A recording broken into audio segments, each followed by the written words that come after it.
This is Jamie Drummond for Good Food Revolution. I'm sitting here with Master Sommelier Paul Roberts of Bond from the Napa Valley. How are you today, sir? I'm great, Jimmy. Thanks for hosting me today. So we're here in Vertical Restaurant in Toronto, and I'd like to ask you a little bit about yourself, how you became director of Bond Estates, and a little bit about Bond Estates. It's Bond Estates, isn't it? Yes, Bond Estates. Bond Estates. So, I have the great fortune that I've been the managing director for Bond Estates for the last 2 years. Before that, I had a long-time career as a sommelier working in restaurants. My immediate preceding job was I was the wine and beverage director for all of the restaurants owned by a chef named Thomas Keller. So French Laundry, Bouchon, Ad Hoc in Napa Valley. Then we had Per Se, a Michelin 3-star in New York, plus Bouchon Bakery there, and then two restaurants in Las Vegas. So. Did that demand a lot of your time traveling? Oh yes, I spent many, I always called it the triangle between Napa, Las Vegas, and New York. So many times on a plane. Now I get to come to more fun places like Toronto. Now, for how many years were you in that position? About 5.5. So I started with Thomas in early '03 and then left in mid '08. Just had a great opportunity to come and work with Bill Harlan and the team on what we were trying to do with Bond Estates. Now, you're a reasonably young fellow. How did you find yourself to be managing director of a company such as Bond Estates? Jamie, sometimes it's better to be lucky than smart. So it was, I had the great fortune of knowing Bill and Don Weaver and Bob Levy, his two kind of right-hand men for a long time, from when they had Maryvale, which was Bill's first winery, and then when they sold off Maryvale and released Harlan Estate. I had great fortune. They always, receive allocations of Harlan Estate, and was fascinated with what they were doing. And then when I moved to Napa Valley, began to become better friends with them. And one day they called and said, "Hey, you want to come up to the winery and hear about our new project?" And it was just this, kind of an experimental idea that they were almost going to take an approach with great sites that had Cabernet Sauvignon, but almost apply a Burgundian ideal to them. And that always seemed a little bit strange to me, this idea of a Burgundian take on Cabernet Sauvignon. Mm-hmm. But how is that executed? Really, what the idea is while it's not Burgundian in its sense of varietal, because we're talking Cabernet Sauvignon, not Pinot Noir, it's the idea that within the context of Napa Valley, we have an amazing diversity of soil. Within the whole planet Earth, there's 100 unique soils. Napa has 51 of those 100. So for many years, Napa has always been really known for regional blends, but it is our belief that the future will really be about single sites, because there's many parts of Napa Valley where, much like in Burgundy, for many years I didn't understand until I went to Burgundy and I said, why is this wine $50 and this wine $500? And then you go and you visit and you see how the soil changes and the microclimate changes. Napa is very much of that kind of ideal. Because we have such a diversity of soil, there's huge climatic differences between East Valley versus West Valley, North versus South. We have unique fog patterns that come in from the south via San Pablo Bay, that it really means that the wines, and I think the future of Napa, and really I think this applies to many of the great appellations of the west coast of the United States, will be about a further and greater understanding of the land underneath. That why does this wine produce a village level wine, and the land next to it can make a Grand Cru level wine consistently, that it has not only a superlative quality, it also has a consistent nature, and most importantly it has a signature. Because when the great wines of the world, whenever you talk about them, whether it be a great wine from Saint Julien, from Vaughn Romanée, from Velin or Sauvignon, they taste of a place.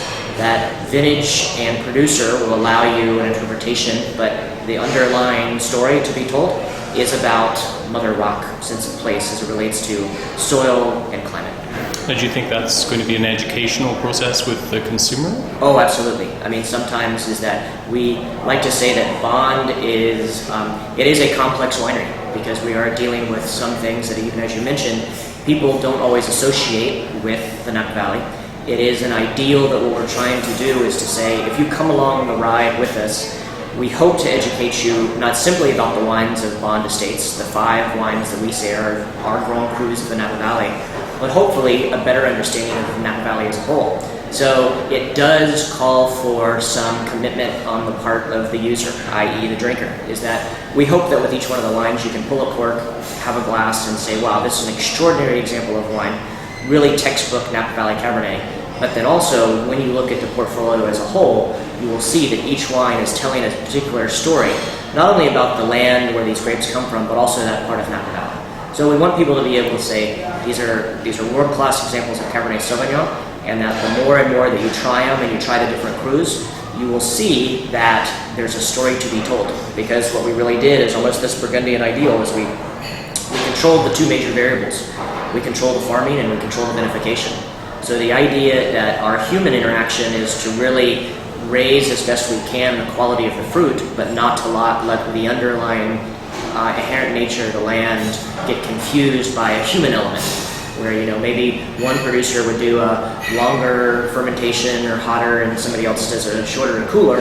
We say that while we don't make the wines exactly the same, there is a consistent nature in terms of our style. So what you're really going to see with the wines is terroir. Now, how many wines do you make at Bond Estates? Presently, we make 5 that are what we call kind of crus. The goal with Bond is to always have 6 wines. When we set out to start the winery, the goal was 6. Really, we thought with 6 we could find a collection of vineyards, a portfolio of sites, which each one would tell a little bit different story. Some of these sites we've worked with in excess of 20 years. So in the 20 years that we've worked with some of these vineyards, we've only found 5 that we felt were world-class in quality, consistent in their ability to produce great wines, but also had a signature. In addition to the 5 crus, we also produced a second label called the Matriarch, essentially individual lots of each of the Grand Crus which don't make the cut to go to one of the big boys. We did declassify those, do a small blend of about 1,000 cases, and that becomes our second label called Matriarch. So while Matriarch isn't indicative of Mulberry or Quella or St. Aidan in terms of the sense of place, it's very evocative of hillside Cabernet and a really perfect snapshot for what the vintage speaks to within Napa Valley. Now, is this actually estate fruit? Is this these vineyards that you own, or are these growers that you have contracts with? It's considered estate fruit, and each one of the vineyards we have a 20-plus year contract.